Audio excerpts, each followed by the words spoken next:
Welcome back. Today we're looking at German genuine tortoiseshell picks. We have about 58 picks on the board, going back possibly as early as the 1910s. And these are all pre-ban tortoiseshell picks. The ban occurring approximately 1972, so I wanted to clear the air on that. And they're being presented here as a matter of historical preservation. I do not encourage or endorse the sell or illegal acquisition of tortoiseshell.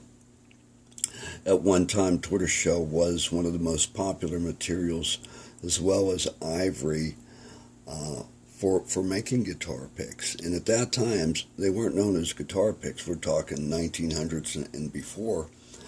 They were primarily mandolin picks, since that was the most popular instrument at the time. Now, the ones we have here are a mix of guitar, banjo, and mandolin picks. And there are over 20 different shapes and variations thereof. And you can see I have spaces in between some of the groups. That just denotes a variation between this group and the shapes here. Same thing here. These shapes here, different than those shapes, so they're separated from it. And you can see the obvious differences between those home plate picks. Moving up here to the upper left, starting here, we have traditional guitar pick shapes here. These are no doubt produced. Matter of fact, all of these are produced after the 1930s, with the exception of this group down here and these corrugated picks, which we'll talk about very shortly. There aren't too many impressions or printing on these. The one exception in the group is this Herdem, and this is possibly, considering how it's constructed, and pressed pre-ban Herdem guitar pick. I'm going to see if I can get the light over here and we can get a better view on it.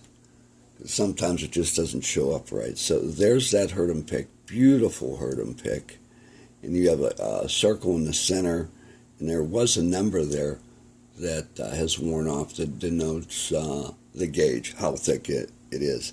In this case, that happens to be a heavy gauge. Most, but not all, tortoiseshell picks are produced in heavier gauges. But these are the guitar shapes up here.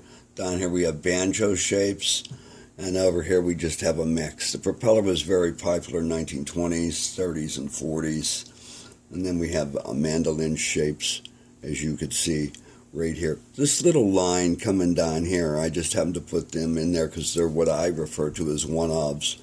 That means they have no correlate in the group. Unlike, as you see with this, these are all the same shape here. But I collected 5 different ones simply because they had different tortoise patterns.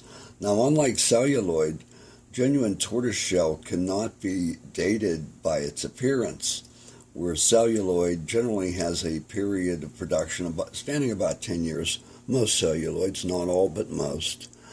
And we can't date according to the tortoise style here as we would with celluloid.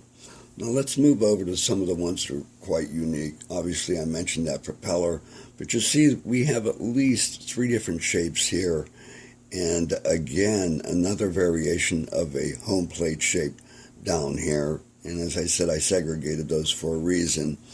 Very, very German, in that the Germans were like the masters of home plate and propellers. They made them in various sizes, shapes, variations. And the propeller was made in the U.S., not in tortoiseshell, and we have the home plate being made in the U.S., but in no more than 2 shapes, as I recall. Gibson produced one, and DeAndrea produced one. Let's move down here and pass these mandolin picks up. You can see the obvious differences in the size and shape of those mandolin picks, and they're probably from the 1930s or 40s.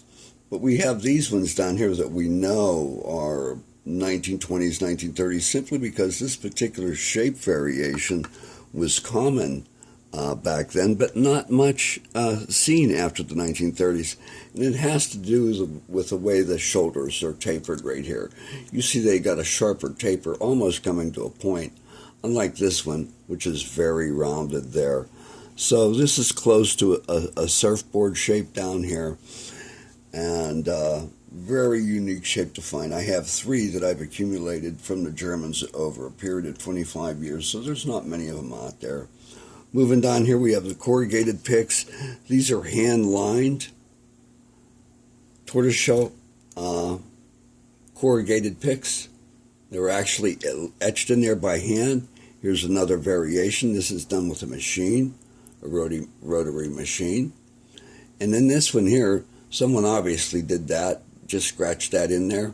Most likely this is not a factory-made pick, but something someone decided that they would do on their own.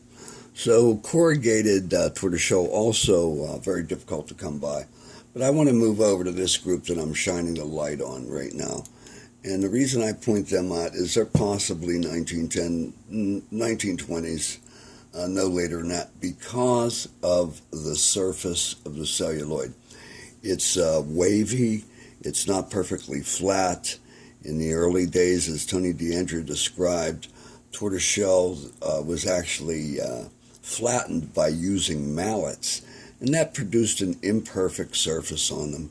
And I want to show you that imperfect surface if I can right here. It's not showing up very well. Let's get another example over here. All these have a wavy appearance to them, and I think that one there might show up a little better. But if we take an example of one that was pressed by flat metal plates, you can see that that's a very flat surface. It's not wavy, and produced after the 1930s.